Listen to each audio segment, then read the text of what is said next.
All right, let's talk about something absolutely critical, but honestly, it gets overlooked all the time. We're going to be talking about how to fortify the most important entrance to your entire digital world, your admin interfaces.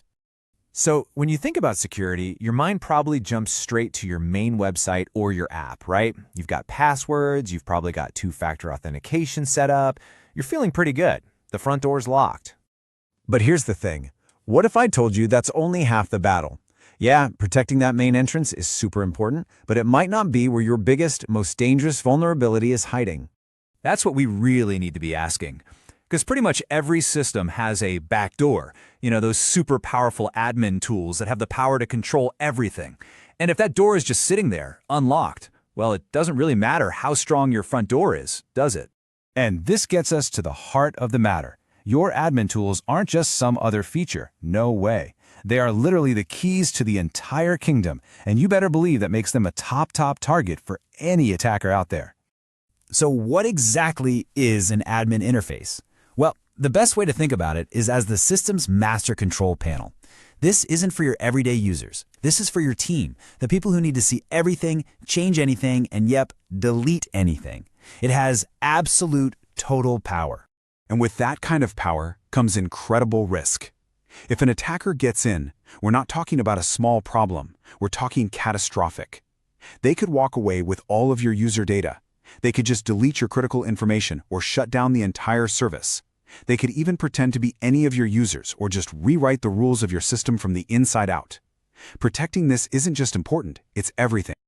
And this quote just hits the nail on the head, doesn't it? Relying on just a simple password for your admin panel, well, it's the digital version of hiding the keys to a fortress right under the doormat. It's just not going to cut it for something this important. So the question is, how do we build a real fortress? We need some blueprints. We're going to break down 3 core security patterns that all work together, creating these layers of defense that make your admin tools incredibly tough to crack. And here they are. It's a 3-layer approach. First, we're going to isolate it. Give it a dedicated, fortified gate that's separate from everything else. Second, we'll add conditions. Think of this like a smart drawbridge that only lowers for the right person, at the right time, from the right location.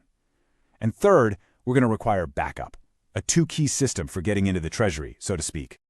Okay, let's dig into that first layer of defense, creating a dedicated admin entrance. The whole goal here is simple, really. We want to hide the door from anyone who has no business looking for it in the first place. Now, what's really cool about this slide is the contrast. It's night and day. On the left, you've got the standard approach, something like company.com/admin. It's super predictable, which makes it really easy for attackers to find and start poking at. But on the right, the dedicated approach, it uses a non-public subdomain, something weird that's hard to guess.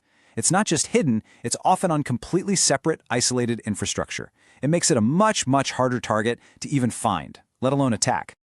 But, just having a hidden door isn't quite enough. We need to go further. We need to add a moat and some extra guards. And that's exactly where our next 2 defenses come into play: conditional access and extra approvals.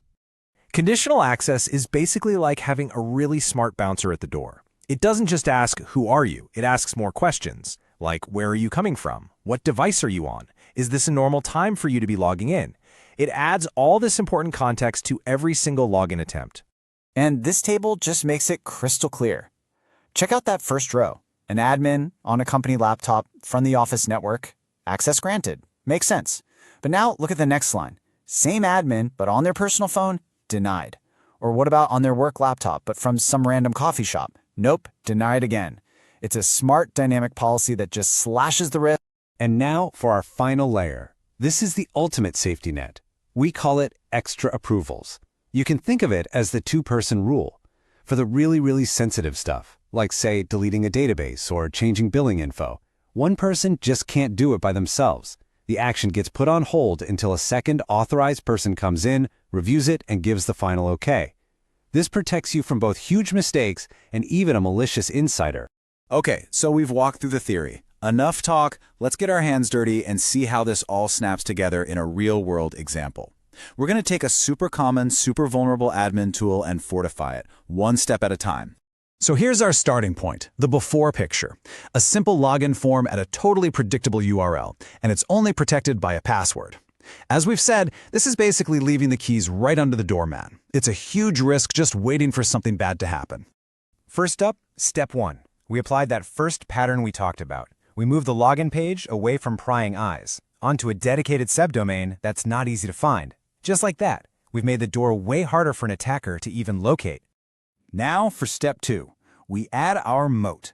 Now, even if an attacker finds that hidden login page and somehow steals a password, it's useless. Why? Because unless they're also on the company's internal network, they can't get in. We've just added a huge contextual barrier. And finally, for the finishing touch, step 3, we add those extra guards. For a really high-risk action, like deleting a bunch of users all at once, the system now stops and requires a second admin to sign off on it. This protects you from accidents and from abuse. See how these layers build on each other? It's powerful stuff.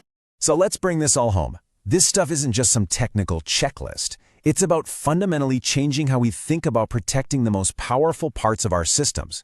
Because at the end of the day, that's how we protect our data and, most importantly, our users' trust. So, what are the big things to walk away with? First, remember your admin tools are the command center of your entire system. Second, real security is never about a single lock. It's always about layers. Protecting that backdoor isn't optional. It's essential if you want to keep customer trust. And the best part? These patterns aren't tied to any one technology. You can apply this thinking anywhere. And so I'll leave you with one final and I think pretty critical question. Think about your own systems, your own projects right now. Who holds the keys to your kingdom? And are you really, really sure you've done more than just hide them under the doormat?